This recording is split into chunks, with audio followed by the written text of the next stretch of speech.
안녕하세요. 오늘은 스케일에 대해서 설명을 드리도록 하겠습니다.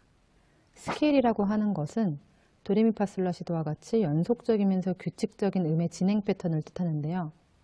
스케일은 음악의 기본 틀이기 때문에 클래식처럼 만들어져 있는 곡을 하던 아니면 즉흥 음악을 하던 다 통용적으로 활용되는 아주 기본적이면서 중요한 이론이기 때문에 꼭 알고 계시면 굉장히 많은 도움이 됩니다. 스케일을 배우기 위해서는 일단 세 가지를 기본적으로 알아야 되는데요. 첫 번째로는 조성과 으뜸음, 그리고 두 번째로는 음계의 패턴, 그리고 세 번째로는 주요 3화음 등을 알아야 됩니다. 일단 조성과 으뜸음에 대해서 설명을 드리자면은 조성은 으뜸음에 의해서 생기는 음의 체계이고 으뜸음은 그 조의 중심이 되면서 음계의 첫 음입니다. 예를 들어서 C 메이저에서는 C가 으뜸음이고 그리고 G 메이저에서는 G가 으뜸음입니다. 모든 곡의 조성은 박자표 옆에 바로 기입이 되어 있기 때문에 바로 알 수가 있어요. 조성을 파악하는 방법에 대해서는 다음 영상에서 또 알려드리도록 할게요. 그리고 두 번째로는 음계의 패턴을 알아야 되는데요. 음계라고 하는 것은 음이 차례대로 배열되는 연속적이면서 규칙적인 음의 패턴입니다. 그리고 여러 음계가 존재를 합니다. 장음계, 그리고 단음계, 반음계, 온음음계 등등 그 외에 많은 음계들이 존재를 하는데요. 가장 기본적으로 많이 쓰이는 장음계, 단음계 이 두 음계가 가장 많이 쓰이기 때문에 이 두 음계를 기본적으로 알아두시면 좋습니다. 그리고 스케일만 알아야 되는 게 아니라 스케일에 나오는 주요 3화음도 알아야 되는데요. 혹시 예전에 음악 시간에 으뜸화음, 버금딸림화음, 딸림화음 배웠던 거 혹시 기억하시나요?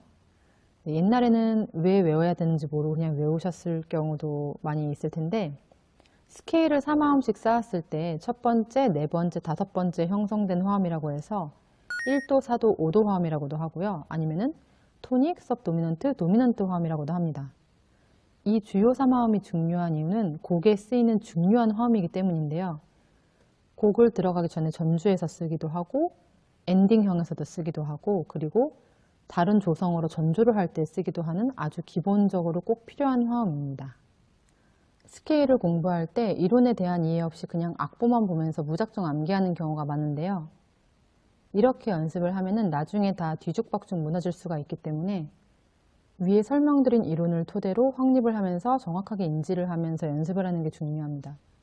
이론적, 시각적, 청각적인 이해가 같이 가야 돼요. 그런데 스케일을 배우는 분들 중에 도대체 왜 스케일을 배워야 되는 것인지에 대해서 격한 고통과 의문을 호소하시는 경우를 많이 봤는데요. 스케일에 대한 학습 증진 목표를 고취할 겸 스케일을 배워야 되는 이유에 대해서 좀 더 자세하게 설명을 드리도록 할게요. 첫 번째로는 전주와 엔딩을 만들기 위해서입니다. 전주와 엔딩을 만들기 위해서는 스케일을 기반으로 쌓아서 형성되는 화음들을 기본적으로 아는 것이 중요합니다. 특히 주요 3화음인 으뜸화음, 버금딸림화음, 딸림화음, 1도, 4도, 5도라고도 하고 토닉, सब도미넌트, 도미넌트라고도 하는데요. 이 화음들은 전주나 종지형에 기본적으로 쓰이는 화음이기 때문에 반드시 알아야 됩니다. 대표적 종지형인 아멘의 경우에도 4도로 갔다가 1도로 가는 유형으로 진행이 되고요. 전주를 할 때 코드를 4도, 5도를 같이 혼합을 해서 쓰는 경우가 많아요. 이런 식으로 4도, 5도를 찍고 1도로 진행이 되는 유형으로 많이 쓰입니다. 두 번째는 자유로운 전조를 위해서입니다. 전조라고 하는 것은 원래의 조성에서 다른 조성으로 바꾸는 것을 뜻하는데요. 보통 전조는 작곡가의 역량에 따라서 분위기를 고조시킨다든지 혹은 노래를 부르는 사람의 음역대에 맞춰서 한 키 낮추거나 올린다든지 아니면 곡의 분위기를 조성하기 위해서든 여러 목적에 의해서 전조를 합니다. 전조를 수월하게 하기 위해서는 당연히 전조를 하려는 조성의 스케일을 알아야 되기 때문에 모든 스케일을 알고 계시는 게 유리합니다. 그리고 전조를 할 때에도 전조를 하려는 조에 4도, 5도를 짚고 가기 때문에 주요 3화음들은 기본적으로 알아두셔야 됩니다. 예를 들어서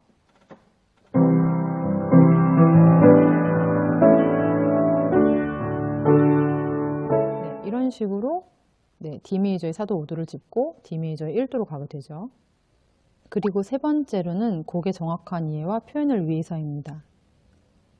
하나의 곡을 잘 이해를 하고 표현을 하기 위해서는 조성과 주요 화음에 따른 구조와 화성의 색깔을 알면 좋은데요. 조성과 거기에 파생되는 화성마다 표현이 다르기 때문이에요. 우리가 한 사람을 알기 위해서는 그 사람의 표면적인 모습이나 단편적으로 내뱉는 말들이 아니라 오히려 그 사람이 살아온 환경이나 배경을 이해하는 게 더 중요하잖아요. 성장 배경 속에 어떤 아픔과 트라우마가 있는지 그 배경을 이해를 해야 그나마 조금 알 수 있는 것처럼 하나의 곡을 이해를 하기 위해서는 그 곡의 표면적인 멜로디보다는 곡의 구성 배경에 해당되는 조성과 스케일을 알아야 그 곡을 좀 더 본질적으로 깊고 수월하게 이해를 하며 다룰 수가 있습니다. 물론 조성과 스케일을 몰라도 악보 보는 건 가능합니다.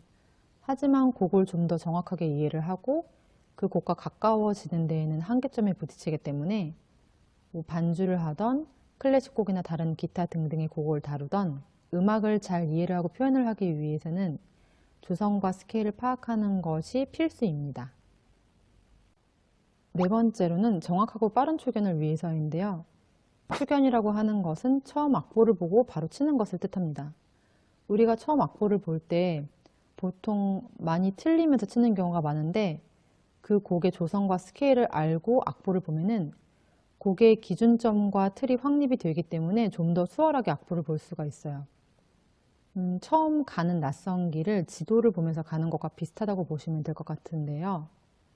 우리가 보통 처음 초견으로 치는 곡이 샵이나 플랫이 많이 붙어있는 조성의 곡이라면은 그 조의 스케일을 한번 쳐보고 악보를 보면 훨씬 수월하게 볼 수가 있어요. 예를 들어서 지금 악보를 보시면은 C샵 마이너거든요.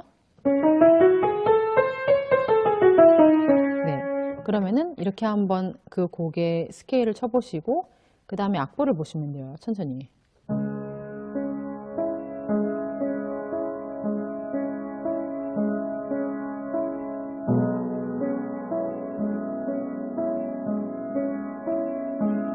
이런 식으로 한번 스케일을 쳐보시고 그 다음에 한번 악보를 보시면 좋을 것 같습니다. 다섯 번째로는 음계의 유형에 따른 다양한 테크닉 연습을 위해서입니다. 보통 유형에 따라서 테크닉 연습을 위해 스케일을 연습하기도 하는데요. 다양한 조성을 치다 보면은 건반의 높낮이나 위치나 다양한 포지션에 따라서 이동하는 미세함이 다르기 때문에 스케일을 위한 연습으로도 사용을 합니다. 예를 들어서 이렇게 흰 건반만 사용하는 경우와 아니면은 흰 건반 사이에서 드물게 검은 건반을 사용하는 경우, 네, 아니면은 검은 건반 사이에서 드물게 흰 건반을 쓰는 경우, 네, 이렇게 조금씩 미세하게 위치와 그런 포지션에 따라서 조금 다른 유형이 존재를 하기 때문에 다양한 테크닉을 위한 연습으로도 사용을 합니다. 오늘은 스케일을 배우면 좋은 점에 대해서 설명을 드렸는데요. 스케일을 처음 배울 때 고난과 역경만 잘 견디시면은 음악을 할 때 굉장히 도움이 많이 되니까 인내심을 가지면서 꾸준히 연습을 해보시면 좋을 것 같습니다. 다음에는 스케일을 배우기 위한 첫 단계인 조성과 으뜸음을 파악하는 방법을 알려드리도록 하겠습니다. 감사합니다.